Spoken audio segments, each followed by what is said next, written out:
Welcome to Chapter 6, where we will discuss the hydrogen atom and how we solve this quantum mechanically.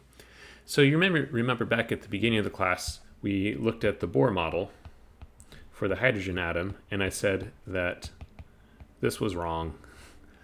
In this chapter, we'll look at the correct model of how we understand the hydrogen atom. So the Bohr model, again, just as a reminder, we have a proton and an electron, and we imagine the electron traveling around in these orbits around the nucleus.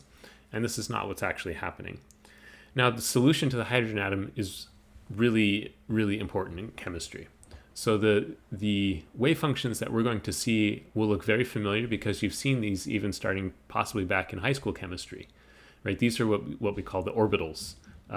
And we look at s, p, d, f orbitals. These all come from the solution to the hydrogen atom.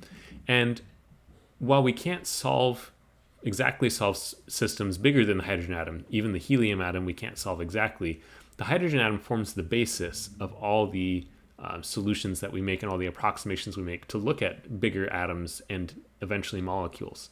And so in this chapter we get the chance, we won't go through all the math in great detail, but enough detail that you'll still get a good sense of what's going on. We could go through and solve all the differential equations and whatnot. Mostly we will set up the problem and look at the solutions and not spend too much time worrying about how we get to those solutions. All right, so the first thing we need to do is we're going to approach this, unlike Bohr, we're going to approach this using our Schrodinger equation approach. And really, whenever we're looking at a new system, the real question is, how do we define the Hamiltonian? Well, we know that the Hamiltonian has to be kinetic energy plus potential energy. And how are we going to define that for our system? So we're going to go with the assumption, number one, that the nucleus is fixed and that the electron's free to move wherever it wants. And so our kinetic energy is going to be our same thing we've seen before, negative h bar squared over 2.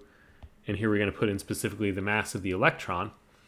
And now we need the second derivative, and this is going to be three-dimensional, so we're going to use the del squared operator. Right? So that's our kinetic energy term.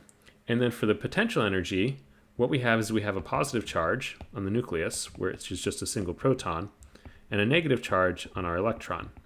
So the potential energy is the attractive force here. And this is described by Coulomb's law.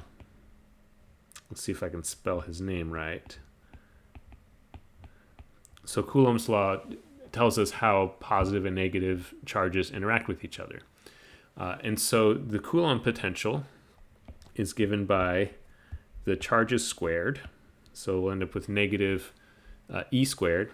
And then we have our group of constants here, 4 pi epsilon naught. Epsilon naught is a permittivity of free space. This is basically a unit conversion factor. And then the potential energy depends on the distance between our proton and electron. So we'll define that distance as r.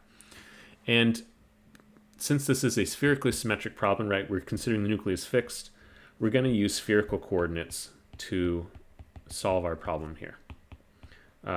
Cartesian coordinates could work, but it becomes much more cumbersome. Because of Coulomb's law depending on r, it's just much easier to define this in terms of spherical coordinates.